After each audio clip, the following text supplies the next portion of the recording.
Hello, नमस्कार दोस्तों। आपको हमारे YouTube channel Rupesh Hindu tutorials में बहुत बहुत स्वागत है।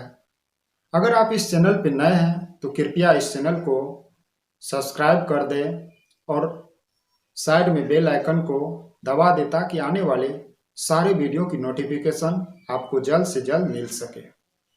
और अगर वीडियो अच्छा लगे तो लाइक, कमेंट और शेयर करना ना भूलें।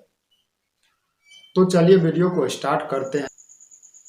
तो चलिए चैप्टर 8 है त्रिकोणमिति का परिचय। ट्रिगोनोमेट्री, इसे इंग्लिश में ट्रिगोनोमेट्री ऑफ परिचय है तो ऑफ आइडेंटिफिकेशन, INDENTIFICATI आइडेंटिफिकेशन होगा। तो इसमें कुछ फार्मूला और थ्योरी जानना है और सूत्र, उसके बाद क्वेश्चन देखेंगे। तो यहाँ पे सबसे पहले त्रिभुज, त्रिकोणमिति, तीन कोणों से जो बना रहेगा मिति उसे त्रिकोणमिति कहा जाता है। त्रिकोणमिति को हम त्रिभुज में दर्शाते हैं। तो त्रिभुज में तीन भुजा होता है, तो ये लंब हुआ और आधार हुआ AB, और BC लंब हुआ और CA कर्ण हुआ। तो यहाँ पे जो बनता है, यहाँ पे 90 डिग्री होता है, 90 डिग्री ही होगा, जो भी होगा त्रिकोणमिति का तो समकोण होगा। तो 90 डिग्री के सामने जो भी कोण बनेगा वह थीटा मान लेंगे। और ये लंब हो गया BC, ये आधार हो गया, ये कर्ण हो गया। तो एक समकोण बराबर कितना होता है? एक समकोण बराबर 90 डिग्री होता है। और उसके बाद होता है कि पाई रेडियन होता है, और रेडियन में मान अगर पाई का निकालेंगे तो 180 डिग्री होता है। तो पाई बराबर 22/7 3.1416 होता है। एक रेडियन बराबर 57 डिग्री 17441.8 होता है। तो यहाँ पर पहले जानेंगे कि साइन थीटा, ये परिचय है, आगे चल के बहुत सब क्लास में टच करेगा मैथ में, तो आगे तो और वास्ट हो जाएगा, यहाँ पर सिर्फ शुरुआत है। तो साइन थीटा बराबर क्या होता है? तो साइन थीटा बराबर, ये इसी को साइन थीटा बराबर लंब बटा कर्ण। तो इसके सामने लंब ही हुआ और कर्ण ही हुआ, तो लंब बटा कर्ण। तो लंब बटा कर्ण, तो P और यहाँ पे B हो सकता है, लंब बटा कर्ण है। और कॉस थीटा, तो लंब को जो मानेंगे वही देंगे, लंब y है तो और कर्ण r है तो y बटा r हो जाएगा। कॉस थीटा बराबर आधार बटा कर्ण, कॉस थीटा बराबर आधार ही हुआ बटा कर्ण हुआ। और टेन थीटा बराबर क्या होगा? लंब बटा आधार होता है, तो लंब ये हुआ और आधार ये हुआ, लंब BC बटा AB हो जाएगा। और सेक थीटा बराबर कर्ण बटा आधार होता है, तो कर्ण बटा आधार होगा, सेक थीटा बराबर कर्ण बटा आधार। तो सेक थीटा कर्ण ये हुआ और आधार ये हुआ। और कौसेक थीटा बराबर कर्ण बटा आधार होता है, कर्ण ये हुआ और आधार AB।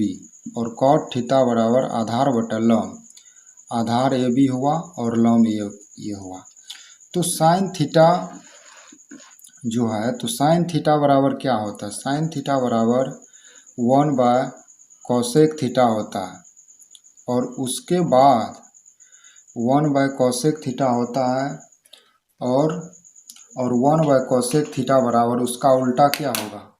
1/साइन थीटा होता है। और कॉस थीटा बराबर 1/सेक थीटा, कॉस थीटा बराबर 1/सेक थीटा होता है, कॉस थीटा बराबर 1/सेक सेक थीटा होता है, और इसका उल्टा 1/सेक थीटा बराबर कॉस थीटा होता है। टेन थीटा बराबर 1/कॉट थीटा, और 1/कॉट थीटा बराबर टेन थीटा। कॉट थीटा बराबर 1/टेन थीटा, और 1/टेन थीटा बराबर कॉट थीटा। इसको याद रखना पड़ेगा, तभी जाकर के इसमें क्वेश्चन बनेगा। इसमें फार्मूला का बहुत मायने रखता है। Sine theta into cosec theta बराबर 1 होता है, और cosec theta sine theta into cosec theta बराबर 1 होता है, और tan theta into cot theta बराबर 1 होता है, और cos theta into cosec theta बराबर 1। Sine square theta plus cos square theta बराबर 1 होता है, और साइन स्क्वायर थीटा बराबर 1 minus cos square theta. Cos square theta बराबर 1 माइनस साइन स्क्वायर थीटा, और sec square theta minus tan square theta बराबर 1 होता है, और सेक स्क्वायर थीटा बराबर 1 प्लस टेन स्क्वायर थीटा, और टेन स्क्वायर थीटा बराबर सेक स्क्वायर थीटा माइनस 1 होता है। और उसके बाद यहाँ पे देखेंगे cosec square theta minus cot square theta बराबर 1 होता है, और कॉसेक स्क्वायर थीटा बराबर 1 plus cot square theta. Cot square theta बराबर कॉसेक स्क्वायर थीटा माइनस 1, और टेन थीटा बराबर साइन थीटा बट्टा कॉस थीटा, और कॉट थीटा बराबर कॉस थीटा बटा साइन थीटा। अब यहाँ पे देखेंगे पूरक कोणों के त्रिकोणमितीय अनुपात। पूरक मतलब दो कोणों का योग 90 डिग्री होना चाहिए, तो वह पूरक हो गया। और यहाँ पे अगर पूरक नहीं है, एगो होता है समपूरक। अगर दो कोणों का योग 180 डिग्री होता है तो वह समपूरक होता है। अगर दो कोणों का योग यानी दो कोणों का योग 90 डिग्री होगा तो वह पूरक होगा। अगर उसमें से एक कोण थीटा है तो दूसरा होगा 90 डिग्री माइनस थीटा, तो उसी पे आधारित है। तो sine into 90 degree minus theta बराबर cos theta, cos into 90 degree minus theta बराबर sine theta, cosec into 90 degree minus theta बराबर सेक थीटा, और sec into 90 degree minus theta बराबर कॉसेक थीटा, और tan into 90 degree minus theta बराबर cot theta, और cot into 90 degree minus theta बराबर tan theta. तो अब इसमें देखेंगे कि इसका मान जो रखेंगे उस पर, तो उसका क्या मान होता है, यानी डिग्री का। तो ये थीटा का मान रहता है 30, 45, 60, 90, 0, और यहाँ पे मेरा साइन थीटा है। तो साइन थीटा के जगह पे हम 30 डिग्री का मान रखेंगे तो 1/2 हो जाएगा, 1/2 हुआ। और साइन 45 का मान रखेंगे, थीटा की जगह पर यही रखना है। तो साइन 30 डिग्री का मान 1/2 होता है, और साइन 45 का मान 1/√2 होता है, और साइन 60 डिग्री का मान √3/2, और साइन 90 डिग्री का मान 1 होता है, और साइन 0 का मान 0 होता है। अब इसमें देख लिए, इसमें बैठा दिया, अब इसमें बैठाएंगे, थीटा की जगह पर ये बैठाएंगे। तो कॉस 30 डिग्री का मान √3/2, और कॉस 45 डिग्री का मान 1/√2, और कॉस 60 डिग्री का मान 1/2, और कॉस 90 डिग्री का मान 0, और कॉस 0 डिग्री का मान 1 होता है। अब यहाँ पे थीटा की जगह पे यही मान रखेंगे। अब रखेंगे टेन थीटा में, थीटा की जगह पर मान रखेंगे। तो टेन 30 डिग्री का मान 1/√3, और टेन 45 डिग्री का मान 1, और टेन 60 डिग्री का मान √3, और टेन 90 डिग्री का मान परिभाषित नहीं होगा, और टेन 0 डिग्री का मान 0 होगा। और कॉसेक की जगह पे ये मान रखेंगे। कॉसेक 30 डिग्री का मान क्या होगा, 2 होगा, और कॉसेक 45 डिग्री का मान √2, और कॉसेक 60 डिग्री का मान 2/√3, और कॉसेक 90 डिग्री का मान 1 होता है, और कॉसेक 0 डिग्री का मान परिभाषित नहीं होगा, यानी इन्फिनिट होगा। तो यहाँ पे सेक 30 डिग्री का मान 2/√3, और सेक यहाँ से इस पे मान रखेंगे तो सेक 45 डिग्री का मान √2, और सेक 60 डिग्री का मान 2 और सेक 90 डिग्री का मान परिभाषित नहीं होगा और सेक 0 डिग्री का मान 1 होगा। और कॉट, अब बचा है कॉट 30 डिग्री का मान √3 और कॉस 45 डिग्री का मान 1 और कॉस 60 डिग्री का मान 1/√2 और कॉस 90 डिग्री का मान 0 और कॉस 0 डिग्री का मान परिभाषित नहीं होगा। तो आगे अब देखिएगा इस चैप्टर में तो इतना काम होगा और अगला चैप्टर जो आएगा त्रिकोणमिति के अनुप्रयोग में, वहाँ पे 2 तरह का क्वेश्चन आएगा। उसमें उन्नयन कोण और अवनमन कोण। तो उन्नयन कोण क्या होता है? तो उन्नयन कोण होता है एंगल ऑफ एलिवेशन। यदि हम नीचे से ऊपर की ओर किसी वस्तु को देखें तो दृष्टि रेखा क्षैतिज के साथ जो कोण बनाती है उसे उन्नयन कहते हैं।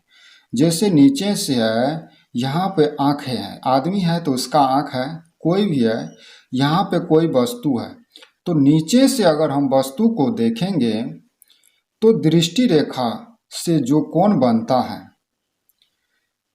तो दृष्टि रेखा क्षैतिज के साथ, दृष्टि रेखा और क्षैतिज ये हुआ, क्षैतिज रेखा, दृष्टि रेखा ये हुआ यहाँ से लेकर यहाँ तक वस्तु तक, और दृष्टि रेखा के साथ क्षैतिज के साथ जो कोण बनता है यही उन्नयन कोण, अर्थात AO, यहाँ पर O दे दो, C, AOC बराबर क्षैतिज रेखा होगा। तो यही है उन्नयन कोण। यानी नीचे से ऊपर की ओर वस्तु को जो, यदि हम नीचे से ऊपर की ओर यानी ऊपर में किसी वस्तु को देखें तो दृष्टि रेखा क्षैतिज के साथ, ये हुआ दृष्टि रेखा और क्षैतिज के साथ जो कोण बनाती है उसे उन्नयन कोण, एंगल ऑफ एलिवेशन कहा जाता है। अवनमन कोण, एंगल ऑफ डिप्रेशन। यदि हम ऊपर से नीचे की ओर किसी वस्तु को देखें तो दृष्टि रेखा क्षैतिज के साथ जो कोण बनाती है उसे अवनमन कहते हैं। यदि हम ऊपर से नीचे की ओर किसी वस्तु को देखें तो दृष्टि रेखा क्षैतिज के साथ जो कोण बनाती है उसे अवनमन कोण कहा जाता है। तो इस पे चलिए देखिए, ये हुआ ऊपर हुआ, ऊपर से नीचे की ओर जो वस्तु को देखते हैं तो दृष्टि रेखा क्षैतिज के साथ जो कोण बनाती है उसे अवनमन। तो यहाँ पे जो है, यहाँ पे ऊपर है और यहाँ पे नीचे, यहाँ पे वस्तु है, तो यहाँ से किसी वस्तु को यहाँ पर देखा है तो दृष्टि रेखा ये हुआ और क्षैतिज रेखा, तो क्षैतिज रेखा अगर ये हुआ तो दृष्टि रेखा और क्षैतिज रेखा के बीच जो कोण बनता है ये थीटा डिग्री होता है। तो ये अवनमन कोण होता है। यहाँ पे अगर ये हुआ और यहाँ पे भी बनेगा, क्योंकि U जो देखेगा तो यहाँ पे भी देखेगा, तो यहाँ पे भी थीटा डिग्री का कोण बनेगा। तो यहाँ पे AOB और AOC थीटा डिग्री, तो यहाँ पे AOB होगा, AOB बराबर OAC थीटा डिग्री अवनमन होगा। ई कोण और ई कोण हमेशा बराबर होगा। तो यहाँ पर हम देख लिए हैं फॉर्मूला, यही फॉर्मूला रहेगा दूसरा चैप्टर में। तो चलिए अब हम क्वेश्चन में सारा डाउट क्लियर कर देंगे।